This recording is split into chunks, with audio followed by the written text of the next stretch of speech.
Nice to see you all here on site and online. I'm very delighted to welcome Professor Michael Herbst today. He's a tenure track professor at EPFL at the Institute of Mathematics and the Institute of Materials at EPFL. His talk today is titled An Interdisciplinary Perspective on Robust Materials Simulations. We have 1 hour in total. The speaker informed me that he will speak for roughly 45 minutes, and he agreed to have questions in line. So if there's anything urgent, please raise your virtual hand or your real hand, and we'll try to figure them in during the talk. Thank you, Michael, for your availability, and I stand to it. Thank you very much again to the team for organizing the meeting today. Now the screen is on you. Thank you very much. And yeah, also thanks from my end to the invitation. And just to basically, if one of you could monitor the chat, that would really help me. So that would be perfect just to get that out of the line. Yeah, so basically, I'm very happy to be here. This is actually my first talk at EPFL since I joined about 2 months ago. So basically, I'm all in the way of setting up connections to people, introducing my research. So if one of you finds this interesting, also in general, if that relates to the work you have, I'm very happy to chat about it. And yeah, so I wanted to give you some overview about what I work on, what I have worked on in the past, a little bit of an outlook, what we plan to do in my group, in the Mathematics for Materials Modeling group. We are both in the math department and the material science department. And as a result of that, as you can imagine, there is really quite a bit of interdisciplinary research going on in my group.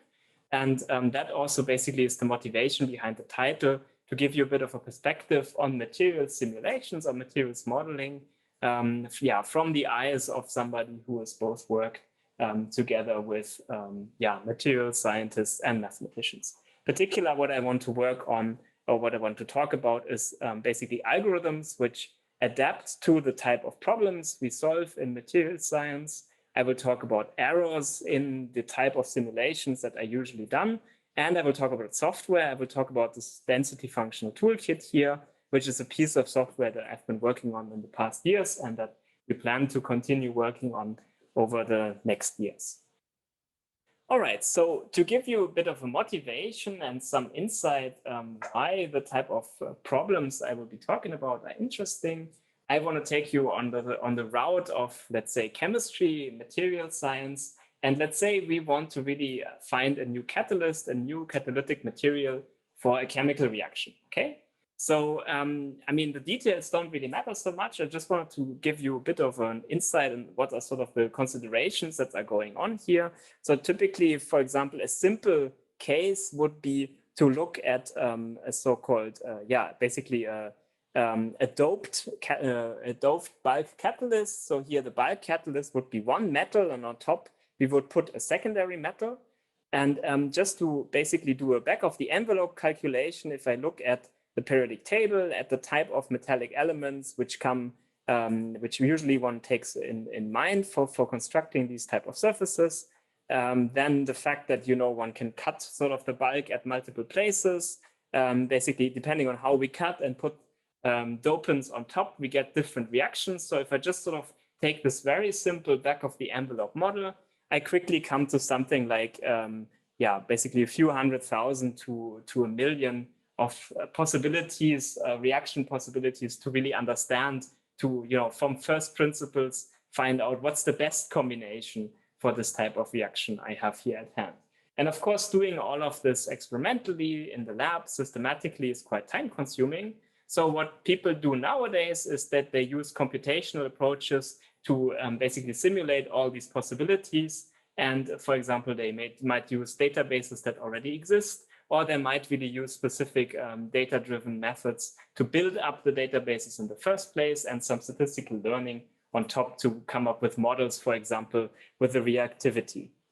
And the key point here is that really to come up with the data in the first place, that's sort of the focus of this talk. We really need to do millions of calculations, or at least a few 100,000 quite regularly. And in fact, this amounts to a noteworthy share of the supercomputing resources in the world. So for example, I only know the statistics for the Archer supercomputer in Great Britain. So there, the the type of share for material simulation is in the order of 60–70%, right? So just 60–70% of this supercomputer essentially go into computational time, for example, for producing this type of data. And so clearly there's a lot of infrastructure that sits in the back to really get going with this and yeah, be able to curate these databases and so on. Now, where's the catch? So where's the difficulty in this? Let's sort of look a little bit deeper in these kind of workflows that I used to come up with the data, to come up with these screening decisions. Typically, the way this is done is one starts with a full set of candidates, like really these hundreds of thousands, millions of potential candidates in a design space for a new material, and then using a number of methods. The details don't matter so much. It's essentially just more expensive and more accurate methods. We are deciding along the way which cases to keep and which cases to sieve out, right? So this is sort of the overall structure of these high throughput workflows. And in each of the simulations we perform, so in each of the layers, we have a number of decisions to take. We need to choose parameters, numerical setup parameters for our simulation. We need to find out if the simulation was even successful, because quite regularly they're not successful. They basically just break down, and which means that we need to adapt parameters and so on and so forth. So the key point I want to get across here is that each of the simulations requires us to choose parameters. And in fact, even though we have these workflow management tools, which are quite good these days, there's still something in the order of 1%, sometimes more, sometimes less, depends on the type of problems we're treating, which just don't work, okay? So this, at the level of tens of thousands, millions of calculations, that means that we really are faced with thousands of failing calculations, okay? Thousands of cases where essentially we need to restart it, which means that we waste computational time. And of course, this type of cases here, really a human needs to take a look, needs to understand what's going on and restart the calculation. So it's in fact actually this human time that is required to babysit the calculations, which overall limits the throughput that we can achieve for these discoveries. And the goal of my research is essentially to come up with what I call here self-adapting black box algorithms. So the idea is to really have algorithms which from a mathematical point of view, they deduce, if you so wish, some empirical, like basically this empirical wisdom that people are nowadays using to adapt these calculations automatically. This is polished up using a mathematical point of view and built into the simulations as convergence guarantees, if you so wish, okay? And the point about this is to understand really what's going on. One needs to understand uncertainties in the simulations, and one needs to estimate the errors in such a simulation. So one really needs to understand where and how the effort that we put into these high throughput calculations is best spent. Now, this really brings me, if you so wish, to the broader vision of the research that I'm after. It's really this understanding and robustly controlling of errors. And why is this so important? Well, essentially, if we have errors, then we can track uncertainties, which is actually really important nowadays, because as we are building all these databases, right, we usually don't, I mean, in practical calculations nowadays, people don't actually assign the error that has been, that basically is part of the data, right? They basically just produce the data and store it in a database to a large extent. Right? And the idea would be that if you have a way to track simulation error, you couldn't just store the data, but you could also store some way of understanding how good is this data, okay?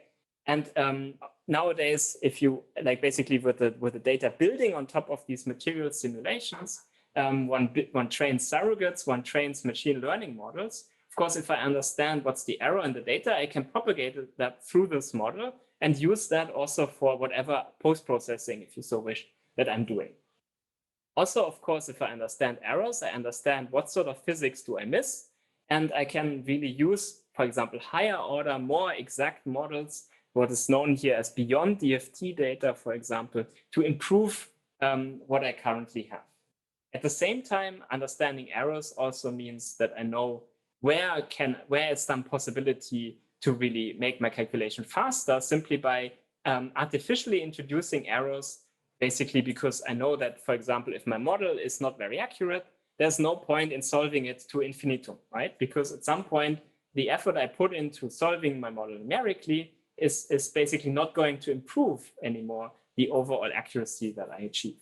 Right? So understanding errors also allows me to understand where can I really use artificial inexactness, make my calculation more efficient, and in this way really understand where and how I can spend my efforts best.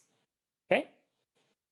Now, the point I want to make is this is really something where many communities need to interact. Why is that? Well, of course, the existing methods that we have from a physical point of view, they're highly motivated and people understand to a large extent what's going on. However, mathematically, there are still considerable gaps. And I'm just listing here the number of fields. I don't have the time to go into all the details, but these are really fields where there is a close connection to the type of problems that we are solving in electronic structure theory and materials modeling. And in fact, in the past, there's been a number of examples. So I'm listing here nonlinear eigenvalue problems, acceleration techniques, nonlinear PDEs. These are really like problem classes where, which appear quite importantly in materials modeling, and where in fact it has been the application side that has stimulated mathematical research, right? And there's a number of people, maybe some of you will recognize, which essentially have been building upon ideas from the electronic structure community. And basically, therefore, it's really like not just the math side that can help to understand errors on the materials side, but it's also that the methods that people have been proposing in the physics direction, can bring some insight to math. And this is also exemplified by the fact that there have been a number of mini symposia in the past years in mathematically oriented conferences, which are basically directly motivated from materials modeling and electronic structure theory. Okay, so where's the catch? Where's the drawback in all of this? Or let's say, why is there so little interaction between the math and the materials modeling side? One issue is really that the codes that people use to do their research differ quite a bit. On the mathematical side, people, for example, really work on reduced cases. They work on experiments, on numerical experiments, so really like simplified settings, which usually are done in some high-level language. Basically, you write the code for one paper, and then you generally don't care about it anymore. And performance is not an issue, right? But this is really in stark contrast to what people need on the application side, because we really want to have the most performant code that we can to really treat the largest and most complicated systems that we can. And then the codes are really done, therefore, in like usually low-level languages, but then to orchestrate workflows, we use high-level languages as a mixture. And overall, really modeling the physics is here the goal. And in particular, the codes are big. Some millions of lines of code, basically hundreds of man-years of investment, okay? So obviously, because of these differences between the codes, people who are working on the codes also have different skill sets and different mindsets. So the developers are orthogonal, and clearly, therefore, the knowledge transfer is quite inhibited, right? Because the structure of the codes is different and the people are. And so it happens that some mathematical methods that have been developed are never tried in practice. And in fact, it could be that they actually don't work in practice, right? And reversely, if people are encountering problems on the application side, it doesn't necessarily happen that therefore a mathematician can even take a look, right? Because the codes on the math side might simply not be efficient enough to even get to this point where this problem happens in practice. Okay, and then of course we have computer science in the loop as well, because whenever there's new hardware, whenever there's new, basically new ideas how to program, how to use programming languages, that should ideally be used. And ideally means here that it's definitely a different community that needs to get into the mix. Okay, so my hypothesis here is really that in some sense, this is a social problem, right? There's community conventions, there's different language that people are using in their respective communities. The speed of research is different. I think that's quite important too. In physics, people move ahead quite fast. They change from one model to the next, just whatever fits their needs. But on the math side, for example, understanding one model in depth takes years sometimes, right? And these social problems are in some sense cemented in the software that people are using, right? So because the priorities differ, what is a good code differs. And basically, I think these sort of aspects mean that collaborations can stop before they begin. And I've definitely had this happen in the past. You know, people have been discussing, they had ideas, but in the end, it didn't really work out just simply because they couldn't find a platform to work in. And so my hypothesis here, and I've been taking this quote from Alan Edelman, one of the founders of the Julia programming language: people compose if software composes, right? I think this is very important. So if we want people from different communities to work together, we need to come up with software that allows them to do so. And basically in my past work, I have been developing the so-called density functional toolkit. That's exactly a code in this community of material simulations that really tries to access the simulation, the application community, people who develop models, people who do analysis and mathematical work, and people who do high performance computing.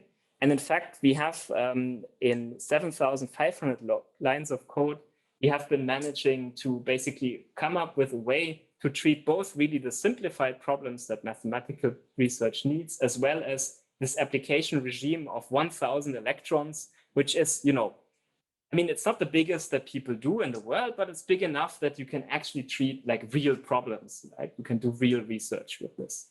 And yeah, we are basically integrating with things such as parallelization and algorithmic differentiation and so on. So like basically this ability to bring a toolbox that allows different communities to start working together. That is really the goal and what we have achieved to a partial extent up to now.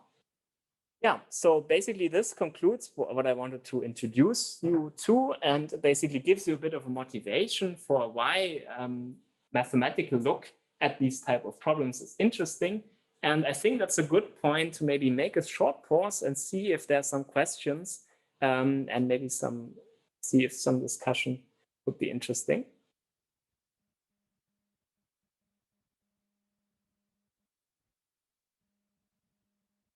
Okay. If not, I'm slowly moving on. Somebody just asked the question whether there are questions. So just ask it, yeah. Okay, good, perfect. All right, so now basically let me give you a quick overlook of what the rest of the talk is going to be about. So I will very briefly talk about the actual density functional theory, the main focus of my research. I'll talk about two advanced algorithms I have proposed. Basically, I'll try to stay at the high level here. Then I'll tell you a little bit about errors in these type of simulations. I'll talk about some models that we're working on, some multitasking models to really combine different types of, basically different types of physical models in one statistical model, so to speak.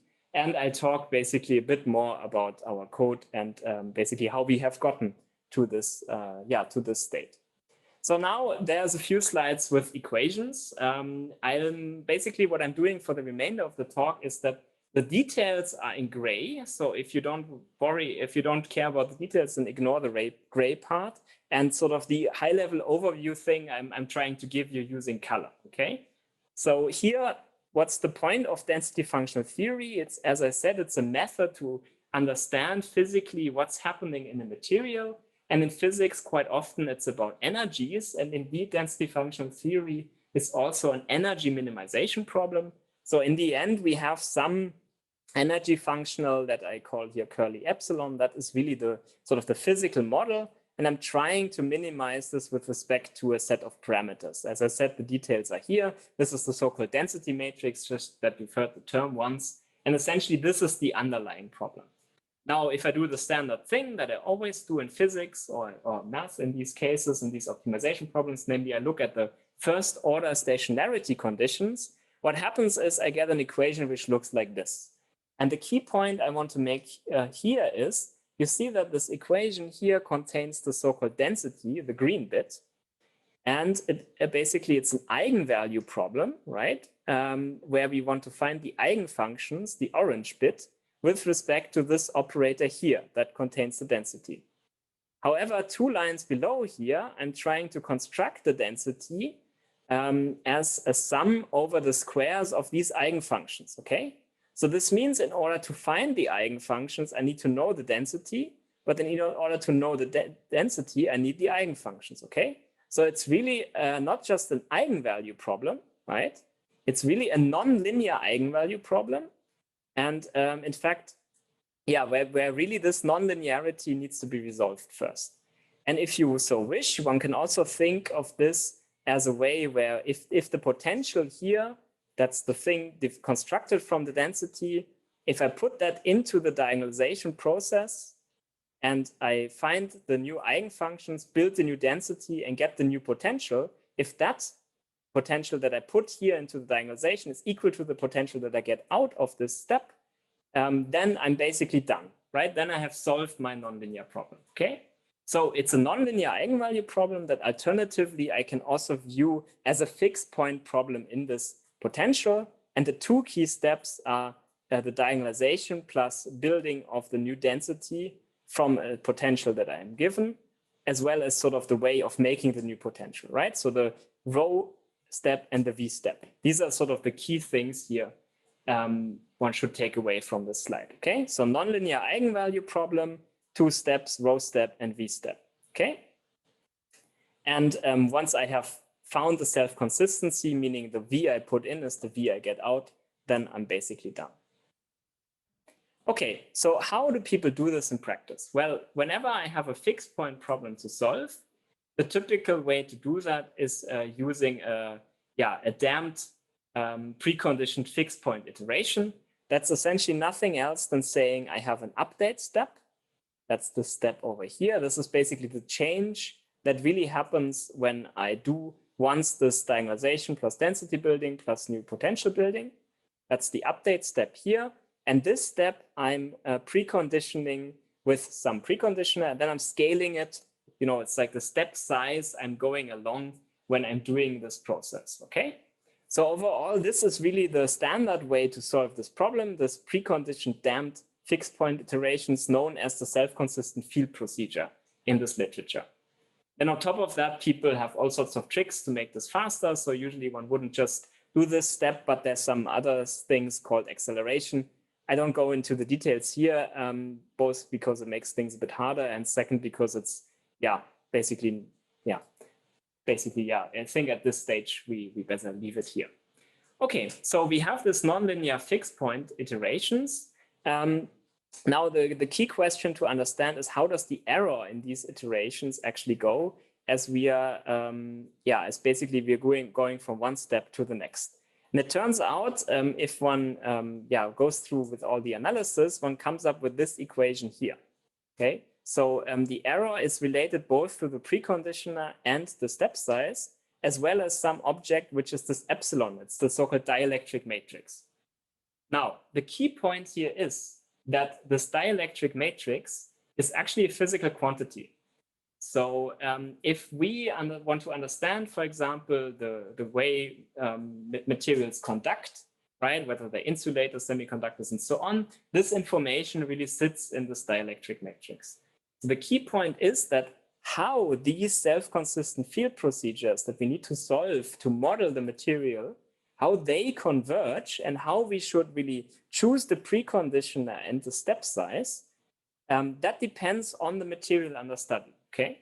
So in other words, we cannot just come up with some scheme and expect that this always works, right? So we have to be really careful in setting up our preconditioning, our step size scheme to make sure that really the physics is taken into account. And the goal here is that in the end, we of course want our preconditioner to match the inverse of the dielectric matrix.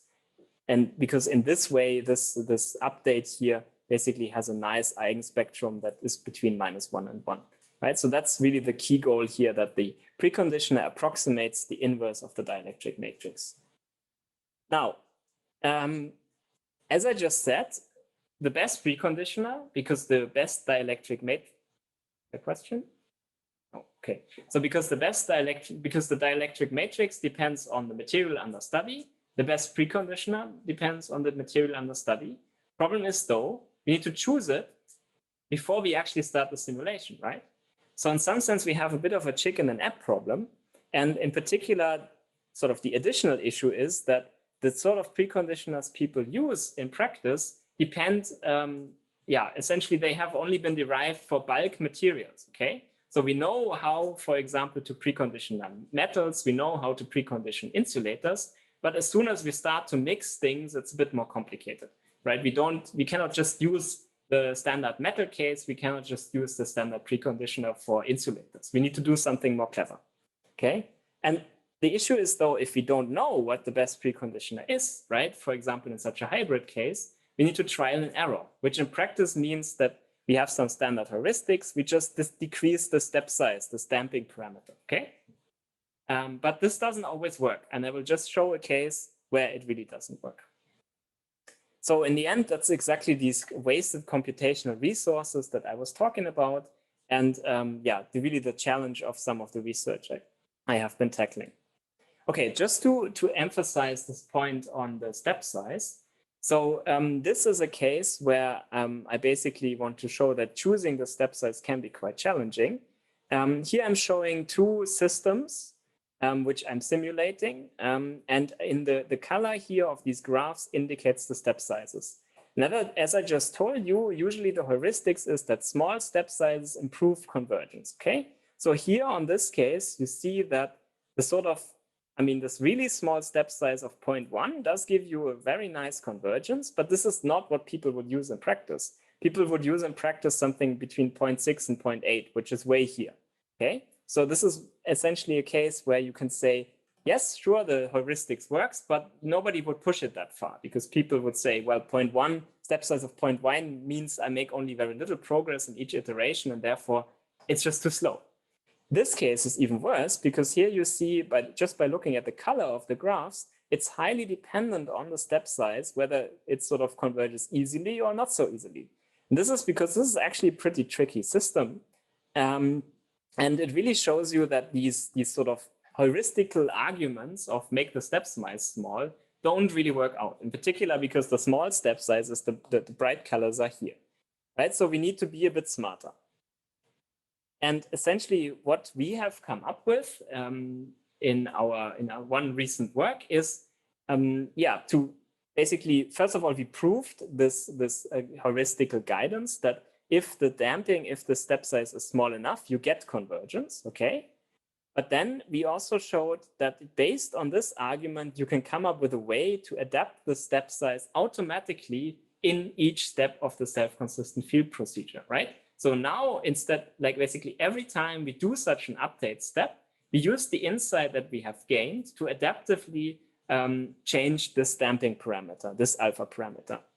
The novelty of this over standard procedures that have been proposed in the optimization literature before is that our scheme is really adapted to this type of application and makes sure to reuse complicated and expensive quantities as much as we can. I don't really have the time to go into the details here, but I'm happy to answer questions if you have some.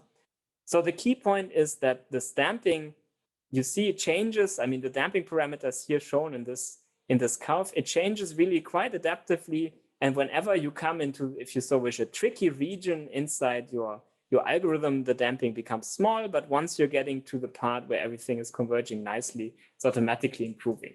So it's some way to avoid the trial and error in the stamping parameter. And in some sense, it's really a mathematically guaranteed self-guard mechanism, okay? Now, the second aspect is about the stamping, is about this preconditioning that I've been talking about. Here, essentially what we have done is we have we've basically come up, if you so wish, with a homogenization approach.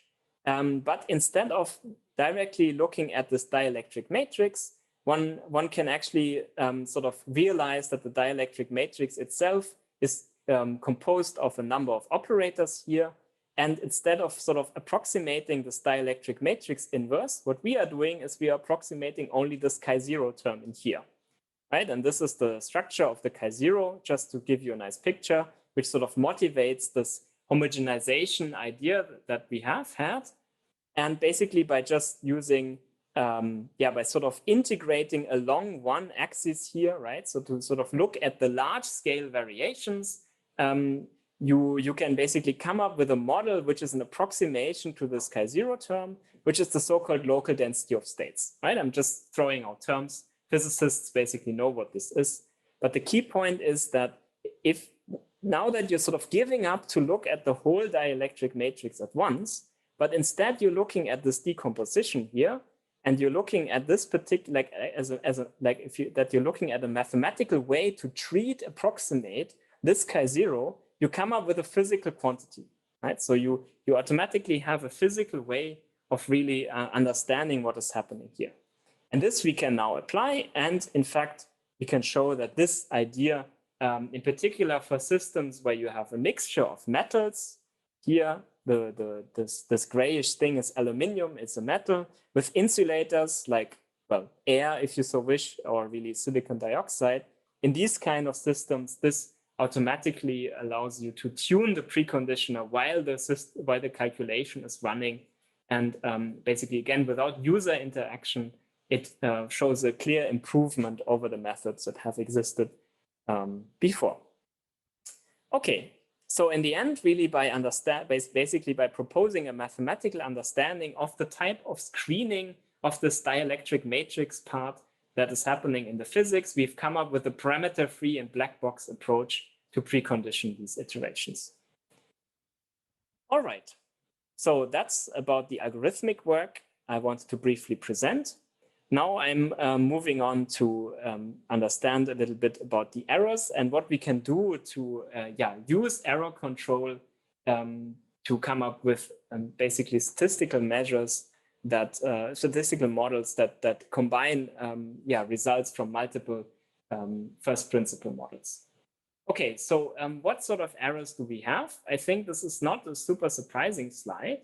I mean, in the end, whenever you have a physical model, such as here density functional theory, the first error you make is really by using the model in the first place, right? So density functional theory, DFT, is just an approximation over much more complicated many-body physics. And that model by itself is probably the largest error we typically make in our simulations. On top of that, we discretize, we choose some sort of a basis. We have some algorithms like this SCF, this nested iterative solvers, this nonlinear eigenvalue problem that I've just presented. That, of course, we don't solve until infinity.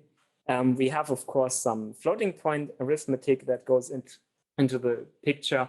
And really to understand, to come up with this error balance that I have been talking about in the beginning, we really need to understand all these individual errors, and we need to find a way to sort of exploit errors we make in one level to the best way to sort of make sure that they don't propagate forward to the final answer. Now, on the discretization error side, there has actually been quite a bit of progress in the past, but the model error in particular is a bit tricky. Okay, so as I said, this is the biggest error, so it makes sense to spend some time working on it. And in fact, what we have done in recent work is to essentially come up with so-called multitasking approaches. So basically, we're building a multitask Gaussian surrogate, which is able to really sort of take as input data from multiple sources from multiple models. So what's the idea behind it? Well, in DFT itself, in density functional theory, you also have a hierarchy of models. You don't just have one model. You have, here I'm basically just dropping a few more names. I mean, these acronyms, if you so wish, each of them stands for a class of models, okay? They're so-called rungs because typically one thinks of them as the so-called Jacob's ladder that goes back to one of the founding fathers of DFT, who said that basically each rung brings you one step closer to the heaven of accuracy, okay? Right, so that's sort of the picture here. And each rung, so each class really defines a model class, and there's hundreds of individual models at each of them. But then it turns out that actually this model class is a nice idea in your head, but in practice, there's a bunch of additional correction terms that people typically imply to some of these models. So it's a bit more complicated. So the point I want to make here is it's really a mess. It's really a mess of very difficult models. And generally, the higher you go in this ladder, models get more expensive and accurate, but it's not so clear, right? It's not that you can always say, if I go to a more expensive, higher rung model, I get a more accurate answer, right? This is also to some extent why this mess has really basically been investigated by the people. So there's really no guaranteed accuracy order. But still the question and sort of the guiding idea for some of this recent work we've done is, can we maybe use information from different models, right? So we know the accuracy is not the same. Basically, can we use this to balance accuracy and cost to some extent, right? And important is really, we shouldn't impose an order because of all of this mess, it's not so clear really. What is the order? What is the accuracy order of these individual models? Okay, so the sort of the test case I'm looking at here is a rather challenging quantity for materials modeling. It's the so-called ionization potential. If you don't know what that is, it doesn't really matter. It's basically just one quantity that people are interested, which generally is very difficult to catch for these density functional theory models. And we're doing this on a small data set of organic molecules. We have a bunch of different density functional theory models. Basically, I'm showing here the rung. So effectively, as we go from left to right, things become more expensive. These are density functional theory models, and this is our reference. Okay, so this is what the so-called coupled cluster model, this is what we consider the ground truth. Okay, right? So we have some reference here, and we have a bunch of sort of helper density functional theory models. And you see here in the order of the cost that the reference really is a lot more expensive to compute. And the goal is really to come up now with a surrogate model for these coupled cluster, for this reference data points, but mostly using DFT data, right? And this is, I should really say, some work in progress report at this stage, because yeah, there is quite a bit that we still need to do. Okay, I'm gonna skip this just because of time.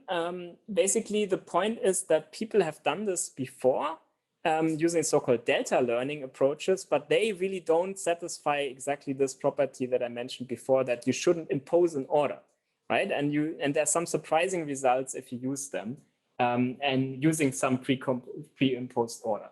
So what we are doing instead is something known as asymmetric multitasking. So essentially what we're doing is we say, okay, our quantity of interest here, the ionization potential, we basically construct a Gaussian process for the high level, the reference data, and for the difference of the reference data to the high level result. But crucially, what we do is we really assume independence in these differences, and we additionally allow some correlation factor here in front of the high level reference predictions, which basically therefore allow some transfer learning to appear, to occur between the DFT model, these low-level models, and the high-level models. But this transfer learning basically doesn't need to happen to the full extent, right? So if we know that, well, we know that DFT data is flawed. So essentially, these hyperparameters here will automatically, for our data set, adapt to the extent that we know this data is essentially flawed. Okay. Yes, so that's basically what I said. And now let me show you some results. So the idea here is, on this case, we have a two-level setup. We have a low-level density functional theory result and a high-level coupled cluster result. And essentially what we are interested in is, as I said, predicting the coupled cluster results here in this target set. We have a small set of data where essentially both the coupled cluster and the DFT results are known.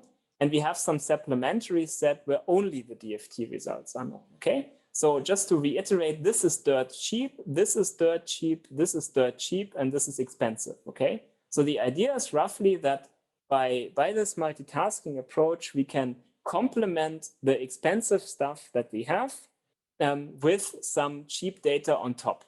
And this indeed does really work, in the sense that here we show some errors and some mean posterior standard deviations for this multitasking model. And if we only use coupled clusters, so only the extensive things, we get this curve here as we're increasing our data set, this learning rate. And we can, on top of that, improve really quite noticeably the error if we're adding in this cheap data from DFT.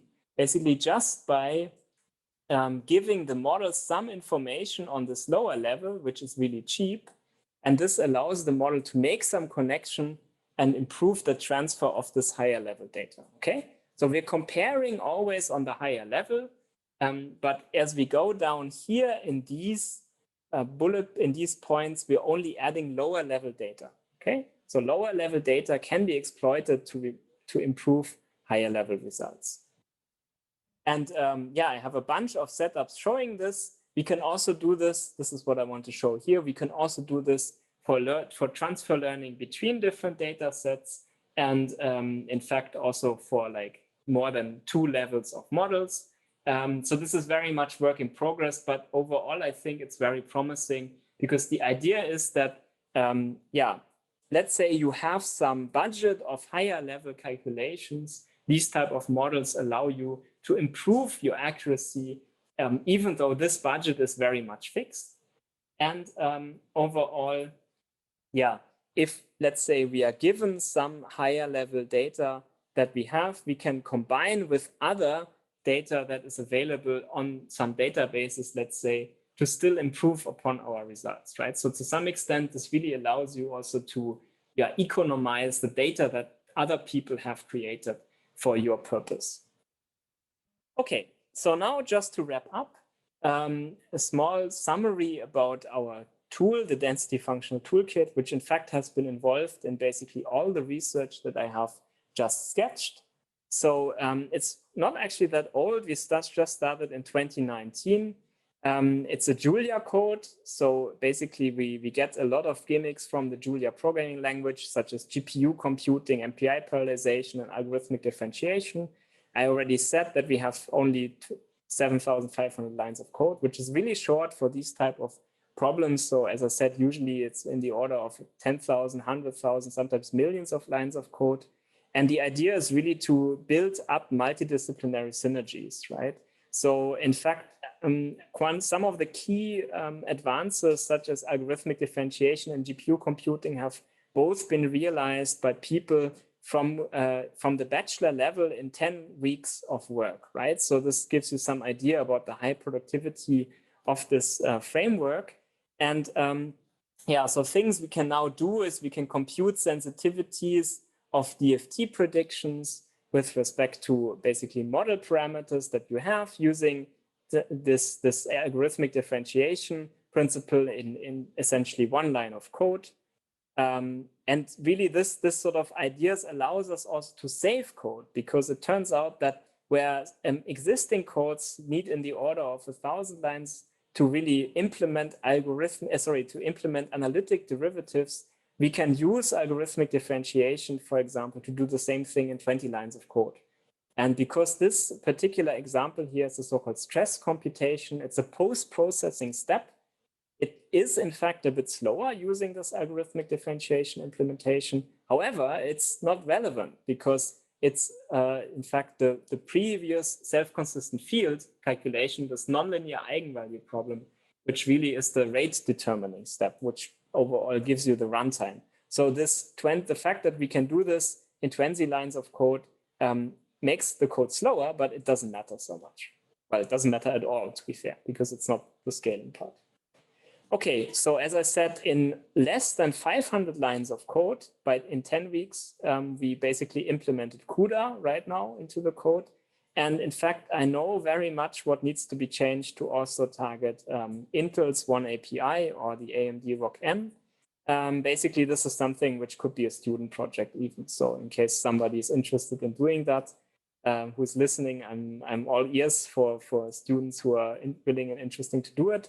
I already said that the code was basically, used both on the mathematical side as well on the application side. We're also working towards building up a strong community inside the Julia programming language for really specifically these materials modeling approaches. And just to summarize, I hope I convinced you that high throughput screening methods are an interesting and challenging problem, especially because it really requires people from different communities to work together. I showed you some strategies to come up with black box methods for this materials modeling using density functional theory. This work has really been yeah, the sort of the design process of all of this, we really benefited from this density functional theory code, DFTK, that allows you to really look at simplified problems from a mathematical perspective, really like look at the mathematical properties of these expressions, and then, yeah, once you have an algorithm, apply it to real systems. I discussed very briefly the surrogate models where we are able to essentially use cheap DFT data to compensate for expensive simulations to an extent. And I think this is really promising to exploit data sets that are already out there. And in the end, as I said, DFTK has really been central here. It's a high productivity research framework, and it's really trying to solve this problem, yeah, that people compose, software composes, right? So we are really trying to open up our arms towards people from math, from computer science and material science. We have had contributions from all these communities in the code in the past, but we're looking forward to many more. And yeah, let me acknowledge the people who did the work, in particular, Catherine Fisher, who's done the multitasking work, and Antoine Levitt, with whom I've been working on the algorithms, the first part of the code of the talk, the people who are funding me. And to finalize, there's 2 further events which are related to my research, which I would like to give you the opportunity to know about. So basically, 2 days from now, there will be an introduction to Julia event, which will basically be part of the LDOS hack workshop series. So people are welcome to attend. It will be basically from scratch, some nice demonstration, some notebooks, and then there's pizza afterwards, of course. So if the demonstration itself doesn't find you interesting. And then the final thing is I will go a little bit more into how to use Julia for materials modeling, certainly a bit more of an expert in-depth talk for programming. And that will happen on the 24th of May. So feel free to attend. Yeah, and that basically brings me to the end. If there's more questions, I'm very happy to answer them. Here are my contact details. And yeah, thank you very much for the attention.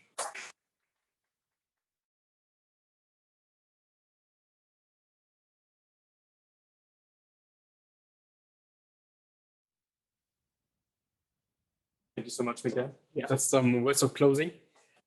We would be delighted to see you on 11th of May. It's Thursday at noon for the next edition of the CAS Bernoulli LLM AI Foundations Lunch Series. If you can't make it on Thursday, you can see us again on 15th of May, that's next week. We have a CAS Network series with Dr. Sébastien Marcel from IDIAP in Martigny. And then on the 31st of May, we're looking forward to welcome you for a CAS colloquium with Dr. Peter Velikovic from Google DeepMind and the University of Cambridge. Thank you so much for your attendance today, and we hope to see you soon again. Goodbye.